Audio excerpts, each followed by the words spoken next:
is how business and our personal lives intersect. My personal belief is that everything we do, whether it's our business, our family, and all of our endeavors, are in some action a reflection of our belief in God. That the sole purpose for us being given businesses is so that we can impact the community and serve His higher purpose. I came to this not from the prep school my parents sent me to, not from, law school, business school, all of that. I came to it from my grandmother, who said, since I was this high, on every single Christmas card, on every single birthday card, if I flip it over and I go back over 45 years,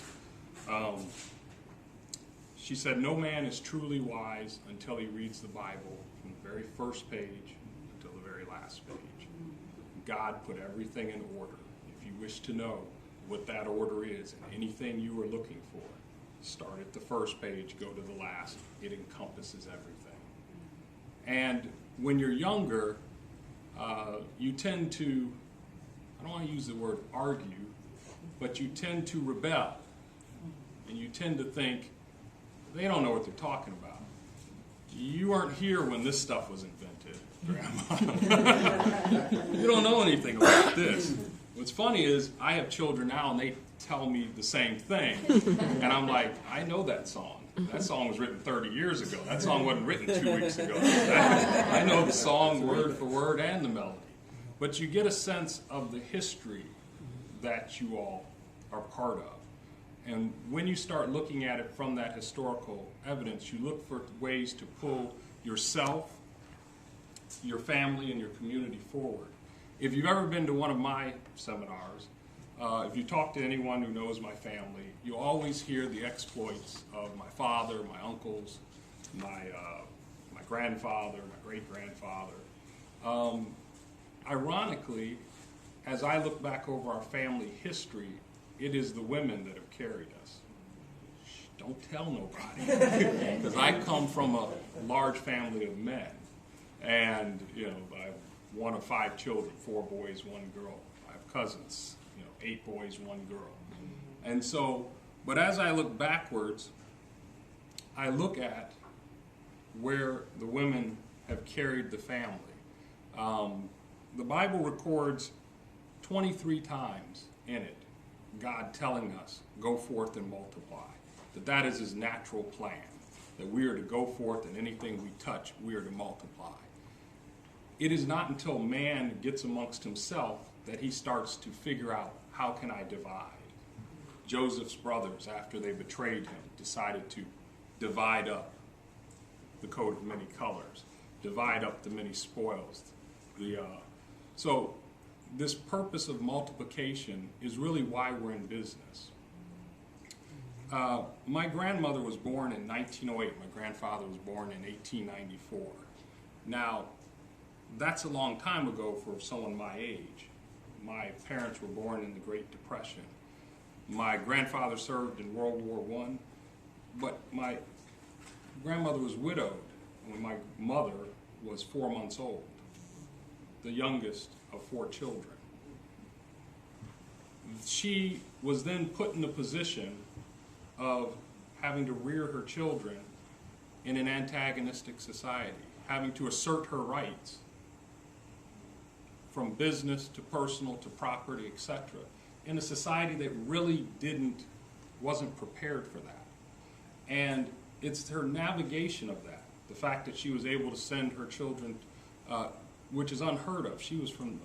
My mother's family is from the heartland of Oklahoma and Kansas. To send her children to prep schools, she just came up with this okay, I can't stay home and watch them. Let me send them to the best schools, write the best schools, and send them there. Across country, my mother in the Depression would get on a train and go across country as a child this big, and she would come visit them. But she took control of the family. And what allowed her to take control of the family was a sense of independence, a sense of higher purpose, a sense of understanding that there was no job that God created that He just said, you know what, this is just your job for men. Oh, and this is just your job for women. And you stay here and do this. And as I look through the course of my family history, because I can't speak for you all, so I ask you to reflect upon your own, whether you're male or female, you realize that at certain points, God rests the mantle of leadership on he who is most qualified to carry it. God does not look down on high and say, oh, no, let me go over here. He rested on he who is most able to carry it, he or she who is most able to carry it. And real estate has been the industry, if you look back historically, that has opened the door for women to live their dreams, to earn in an amount that was reflective of what their own capabilities were, to step out and make an impact in the community, to be independent, to create their own businesses. So you all come from a very strong and very vibrant history. When times are tough, when the economy's bad, one of the things I always do in my personal life is I say, well, you know, it ain't the Great Depression. Because I grew up hearing, literally, about the Great Depression. Hey boy, if you're going to eat that apple, eat it till you see seeds, or don't eat it at all. I'm like, why, Dad? We're doing okay. You know, I only want half of this apple. Don't eat it at all. Eat it to the seeds, or don't eat it at all. There are things that we can learn. But at the end of it all, once you get through going to law school, once you get through getting your business degree, once you're the top realtor, once you own this, once you're queen of the world or king of the world, we're all going to be called upon to kneel before our Maker and do an accounting of what did we do with that which was given to us? How did we impact other people? How did we inspire the next generation?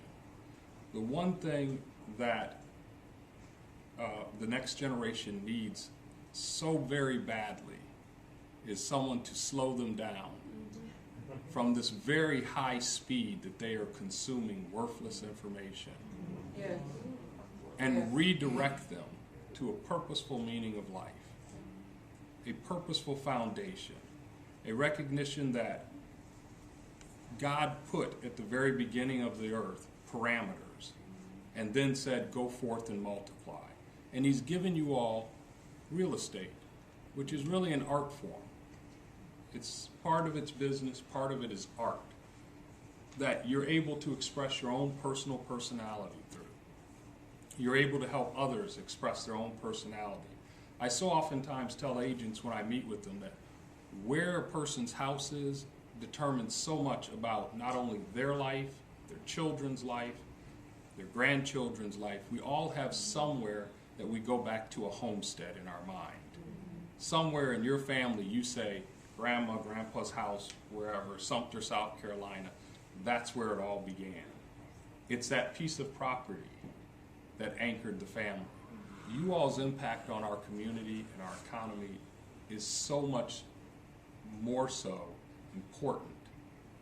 Not only 55 years ago, but today. People are of the impression that you can just use a computer to buy a piece of real estate. They're wrong. People are of the impression that if I just look online, I don't need to talk to anybody, I don't need to have personal skills, I can do all that. Why do I need you, Dad, or you as my real estate agent? They're wrong. It is the depth of knowledge that you all bring to the transaction that makes the difference between how a person gets into a house, how they get out of a house, what they're able to do, what their options are. And so as you sit and reflect today on what your role is, not only in this market, everyone always looks at it from a micro view as what's my role in the market? It's the greater role. For those of you who are new in real estate, this isn't going to change. The American dream hasn't changed. Everyone still wants a beautiful home where they can raise their children, that's safe, protected, that they can express themselves through how they decorate it, that they can have family gatherings at. That's never going to change. That's what it is. All of these things are under attack. The mere fact that we sit here honoring the Lord and bowing before we get down to business is under attack. The fact that the internet and all of this information is coming at a hyper speed, that people think they can negate our skill sets that are gained over decades of doing business, is under attack. So I encourage you to continue forth with what you're doing in terms of focusing on multiplying the talents that God has given you. I appreciate being invited to speak here. I appreciate the fact that people still take their businesses to the altar, lay it down, ask God to bless it, ask God to direct them as they're willing to move forward. And I encourage you to continue doing just that.